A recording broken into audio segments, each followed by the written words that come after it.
Hi అండి అందరికీ. Welcome to my channel జీవన స్రవంతి. జనజీవన స్రవంతి అంటే ఏదో నక్సలైట్ లాగా అనిపించింది అన్నారు కుక్కలు మా రిలేటివ్స్. అందుకని ఇట్లా జీవన స్రవంతి లాగా మార్చుకున్నాం.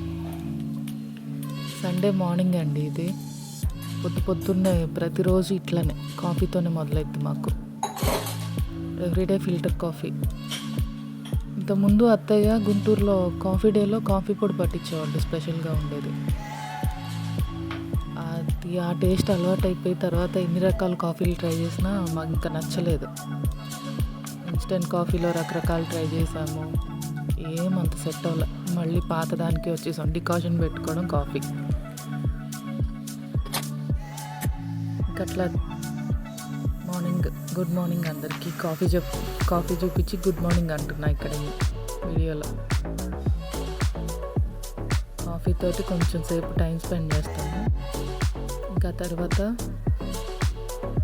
టిఫిను, వంటము, లంచ్ ప్రిపరేషన్స్లోకి వెళ్ళిపోతాం. ఇట్లా స్టార్ట్ అయింది కదా ఈ మార్నింగ్. ఆ తర్వాత మటన్ తీసుకొచ్చారండి ఆయన, మా హస్బెండ్ మటన్ తీసుకొచ్చారు ఇవాళ. మటన్ గ్రేవీ చేసి దాంతోపాటే ప్లెయిన్ పులావ్, బగారా రైస్ అంటారు కదా, అట్లా చేసుకున్నాం ఇవాళ.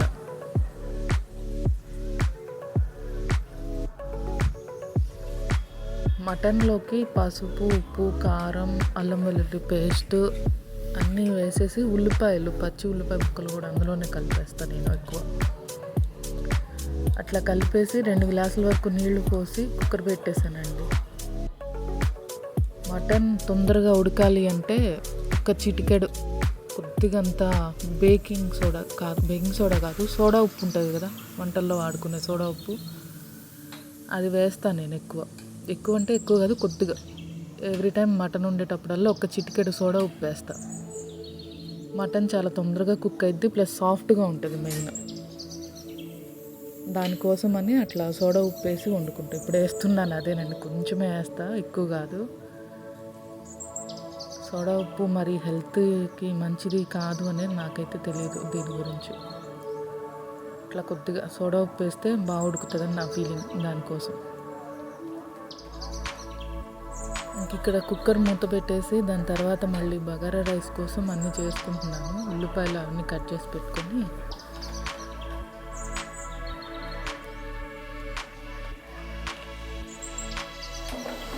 ఎంతమందికి మటన్ అంటే బాగా ఇష్టం అండి. నాకైతే ఎక్కువ చికెన్ అంటేనే ఇష్టం. చికెనే అలవాటు నాకు ఎక్కువ. అప్పుడప్పుడు మా హస్బెండ్కి బాగా ఇష్టం మటన్ అంటే, ఆయన కోసమే స్పెషల్గా ఉంటాయి ఎప్పుడన్నా. మీరందరూ ఏం చేసుకున్నారు ఇవాళ? సండే స్పెషల్స్ ఏంటి మీ ఇంట్లో? తప్పకుండా షేర్ చేసుకోండి. నా కుక్కరు నీళ్లు బయటకు వచ్చేస్తున్నాయండి. గ్యాస్ కట్ మార్చినా కూడా అట్లాగే నీళ్లు లీక్ అవుతున్నాయి. అందుకని కొంచెం ప్రెషర్ పడ్డే వరకు అట్లా నొక్కి పట్టుకున్నా. దీని తర్వాత మళ్ళీ అది వెనక్కి షిఫ్ట్ చేసేసుకొని వేరే ప్యాన్ పెట్టుకొని బగారా రైస్కి ప్రిపేర్ చేసుకుంటున్నాను.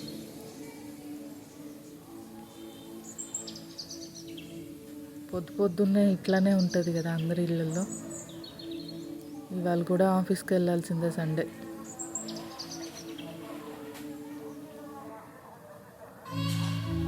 బియ్యం కడిగి పెట్టుకున్నాను. ఇక్కడ పొయ్యి మీద ఒక పక్క మటన్ అవుతుంది, ఇంకొక సైడ్ ఏమో బగారా రైస్ కోసం తాలింపు నేను రైస్ కుక్కర్లో వండేస్తాను రైస్. దానికోసం మసాలా దినుసులు అన్నీ వేసుకుంటా.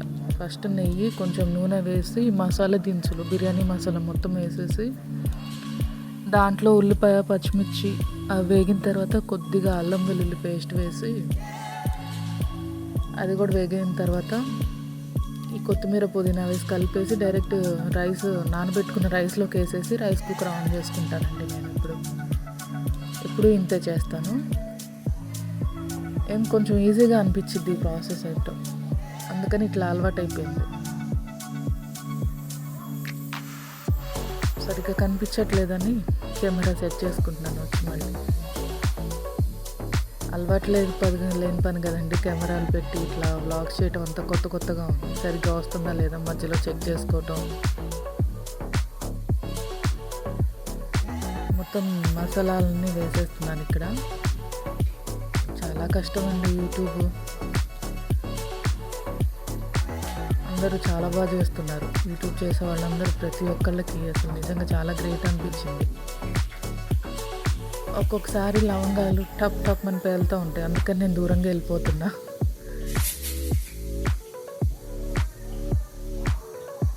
లవంగాలు వేయంగానే నూనె వేడికి టప్మని పేలి ఒకసారి దగ్గర కంటి దగ్గర పడిందండి, అందుకని కొంచెం భయం అవి వేసినప్పుడు. ఆవాలైతే చిన్నగా ఉంటాయి కానీ లవంగాలు కొంచెం పెద్దవి కదా, ఎక్కువ తగులుతుంది. అందుకని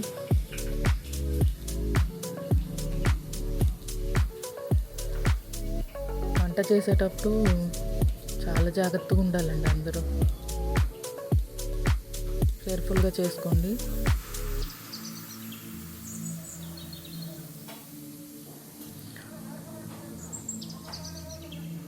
ఇక్కడ పక్కన ఈ పని చేసుకుంటూ మధ్యలో టైం దొరికినప్పుడల్లా వెళ్ళిపోయి జడేసుకోవటం ఒకసారి అట్లా రెడీ అవుతూ ఉంటా. సగం వంట అవుతూ ఉంటుంది, సగం పని అటు ఇటు మేనేజ్ చేయటం కొంచెం కష్టమే అనిపిస్తుంది. ఎట్లన్నా కొంచెం మేబీ అలవాటు అవ్వాలి కదా, ఈ పని కూడా అలవాటు అయిపోతుందని అనుకుంటున్నా.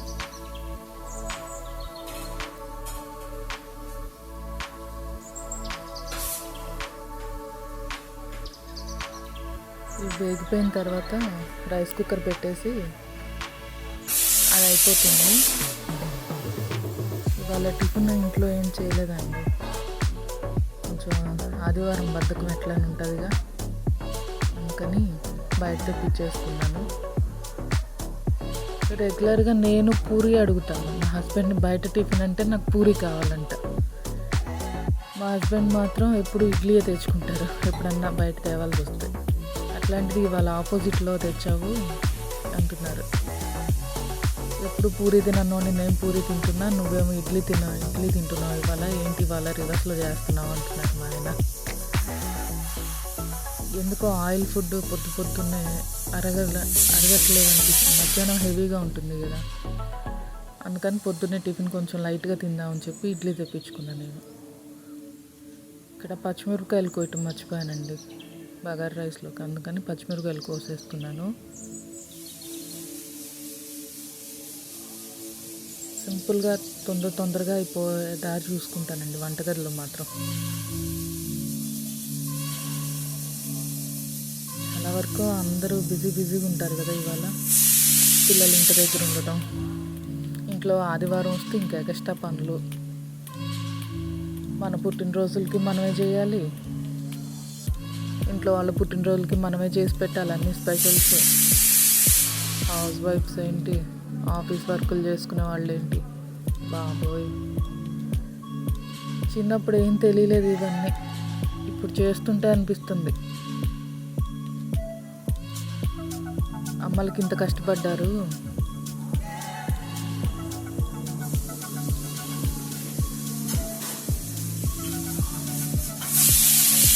కొన్ని లైఫ్ ఏంటోనండి, ఎంత కష్టపడ్డా గుర్తింపు ఉండదు అనే మాటలు అంటూనే ఉంటారు. మీలో ఎవరైనా ఫేస్ చేశారా ఇట్లాంటి సిచ్యువేషన్? నాకైతే డైలీ ఉంటూనే ఉంటుంది. ఏం చేసావు ఈ క్వశ్చన్ మాత్రం ఎండ్ ఆఫ్ ది డే ఏదో ఒక టైంలో వస్తుంది. ఏం చేసావు వినటానికి సింపుల్గా ఉంటుంది కానీ ఆ మాట వినటానికి సింపుల్గా ఉంటుంది కానీ తీసుకోవడం చాలా కష్టం ఒక్కొక్కసారి. ఎందుకో చెప్పాలనిపించింది, డైలీ ఫేస్ చేస్తున్నా కదా ఈ మాట, అందుకని.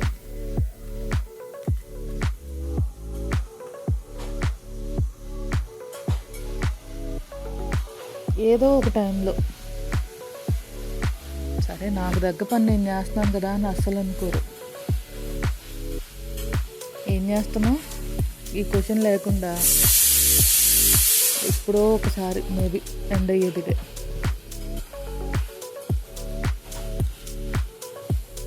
ఇది అవుతూ ఉంటుంది, మధ్య మధ్యలో ఆఫీస్ ఫోన్లు వస్తూ ఉంటాయి, అవి చూసుకుంటా. మొత్తానికి వంట అయితే ఫినిష్ చేశాను అనిపించి పరిగెత్తడమే ఇంకా. ఏదేదో అనుకున్నానండి యూట్యూబ్ ఛానల్ క్రియేట్ చేసుకోకముందు. మంచిగా చేయొచ్చు కదా అనేసి అనుకున్నాను. తెలియక కాదు కదా, ఒకసారి పని స్టార్ట్ చేస్తే కానీ అందులో ఉన్న లోతు ఎంతో తెలియలే.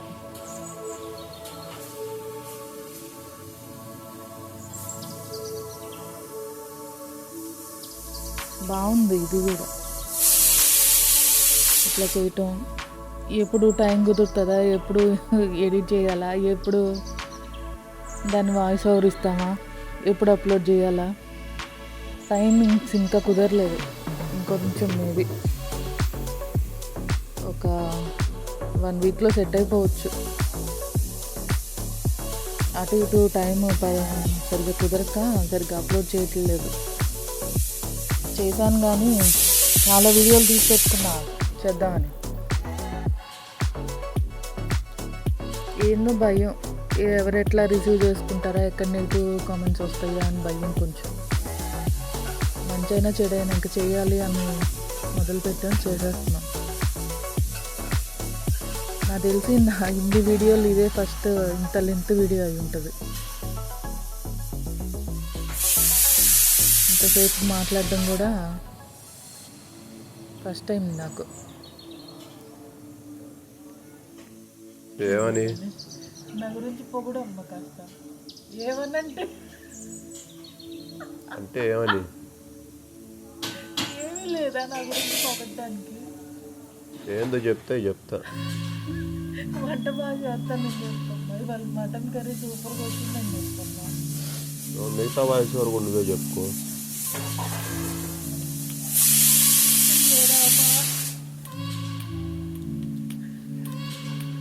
సీరియస్గా చెప్పు, బాగా చేయినా విషయం చెప్పమ్మ. నిజాలు ఎందుకు ఇప్పుడు ఏం చెప్పమంటావు చెప్పు. ఇవాళ కూర బాగుందా లేదా చెప్పు. బాగుందా లేదా? బాగానే ఉంది. బాగుంది. అదండి ఎక్సలెంట్ అని చెప్పాలి. ఇట్లాంటి ఇన్ఫర్మేషన్ మొత్తం చెప్పమంటుంది. ఆ ఇన్ఫర్మేషన్ పొగడతలు చెప్పమంటుంది. దాని బదులు ఏదైనా అవసరమైన విషయం చెప్తే బెస్ట్ కదా. నేను ఇవాళ ఒక విషయం నేర్చుకున్నా, మొన్నటి నుంచి చేస్తున్నాం మేము. ఇంటర్మీడియట్ ఫాస్టింగ్ ఇప్పుడు బాగా ఫేమస్ అయింది. మా అక్క చేస్తుంది. ఫస్ట్లో వెళ్ళినప్పుడు 3 నెలల క్రితం చూసా, కొంచెం లైట్గా పొట్ట, కొంచెం వెయిట్ ఉండేది. మళ్ళీ మొన్న 3 నెలల తర్వాత చూస్తే పొట్ట అంతా తగ్గిపోయింది, 10 కేజీలు బరువు తగ్గిందంట. ఇలాంటి విషయాలు ఏదని చెప్పొచ్చు కదా అనుకుంటున్నా. సరే, అప్పటి నుంచి 17 కూడా చేయమన్నాం. ఈ మధ్య బాగా ఫేమస్ అయిపోయింది. అంటే 16 గంటలు బ్రేక్ ఇవ్వాలంట ఫుడ్కి. మా అక్క పొద్దున్నే డ్రై ఫ్రూట్స్ తిని అంజీరా, ఖర్జూరా, బాగా నానబెట్టుకున్న బాదం ఇవి తింటుంది పొద్దున 10 మధ్యాహ్నం అన్నం మామూలుగా ఇంకేదైనా తింటుంది. సాయంత్రం పూట కొంచెం 5 అప్పుడు ఏదో 6 పెందలాడి తినేస్తుంది. ఇంకా తర్వాత అంతా పొద్దున్న 10 దాకా ఫాస్టింగ్. అక్కడ చూశాను నేను, రిజల్ట్ సూపర్ ఉంది. నెక్స్ట్ ఇంకొకళ్ళ దగ్గర మొన్నే చూశాను, ఒకళ్ళు ఎవరో వేరే కంట్రీలో, యుఎస్లో అనుకుంటా,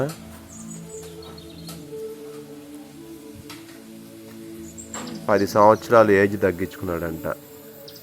వాళ్ళు చెప్పింది ఇదే ఫ్యాక్టర్. వాడు రోజుకు ఒకసారి 1 మీల్ తీసుకుంటారంట, ఇంకొకళ్ళు 2 మీల్స్. వాళ్ళకు కూడా రిజల్ట్ సూపర్ ఉందంట. ఈరోజు ఇంకో షాకింగ్ ఎక్స్పెరిమెంట్ ఒక డాక్టర్ చెప్తున్నాడు, అది ఇప్పుడే విన్నాను. 3 లింక్ చేసుకొని చూస్తే కంపల్సరీ చేయాలనిపిస్తుంది. ఆ డాక్టర్ చెప్పింది బ్రెయిన్ సెల్స్ మళ్ళీ యాక్టివేట్ అవటానికి, యంగ్గా ఆలోచించడానికి, హెల్తీగా ఉండటానికి 3 షాకింగ్స్ చెప్పింది. ఆ 3 షాకులు బాడీకి ఇవ్వాలంట. అదేంటంటే ఫస్ట్ పొద్దున్నే ఈ 3 చేస్తే చాలా హెల్తీగా ఉంటారు. బ్రెయిన్ సెల్స్ కొత్తగా జనరేట్ అవుతాయంట. అందులో ఫస్ట్ షాకు ఫుడ్డు. పొద్దున్నే కింగ్ లాగా తినాలి, మధ్యాహ్నం యువరాణిలాగా తినాలి, ఇంకా తర్వాత సడన్గా షాక్ ఇచ్చేసేయాలి. తర్వాత రోజు 18 గంటలు అంట. 18 గంటలు ఏం తినకుండా ఉండాలి. ఇదే ఫస్ట్ షాక్ బాడీకి ఇవ్వాలి. రెండో షాకు ఏంటంటే మనం వేడి నీళ్ళతో స్నానం చేస్తాం కదా, ఇదే పాయింట్ మొన్న వేరే వీడియోలో చెప్పిన ఒక ఆయన 10 సంవత్సరాల వయసు తగ్గించుకున్నాను ఆయన చెప్పాడు. క్రియోజెనెటిక్స్ ఏదో అంటారు, రివర్స్లో నేను విన్నాను ఇంత ముందు కూడా. బాగా చన్నీళ్ళు టబ్బుల్లో దూకుతా, బాక్సుల్లో కూర్చుంటారు, విపరీతమైన చలి ఉంటుంది, అలాంటి బాక్సుల్లో కూర్చుంటారు. ఇప్పుడు ఈ రెండో షాక్ కూడా ఏంటంటే వేడి నీళ్ళతో స్నానం చేస్తాం, ఎమ్మటే చన్నీళ్ళు పోసుకోవాలి, ఒళ్ళు వనకాలి అట్లా. ఇది రెండో షాకు. ఈ 2 షాకులతో పాటు మూడో షాక్ కూడా ఉంది. అదేంటంటే నడుచుకుంటూ వెళ్ళి సడన్గా ఒక 30 సెకండ్లు కొండ మీదకి ఫాస్ట్గా ఎక్కేయాలి, అంటే పరిగెత్తాలి చాలా ఫాస్ట్గా, మళ్ళీ బ్రేక్ తీసుకోవాలి. 30 సెకండ్లు మళ్ళీ చాలా ఫాస్ట్గా పరిగెత్తాలి, అంటే ఒక రకంగా కార్డియో లాగా చాలా ఫాస్ట్ రన్నింగ్.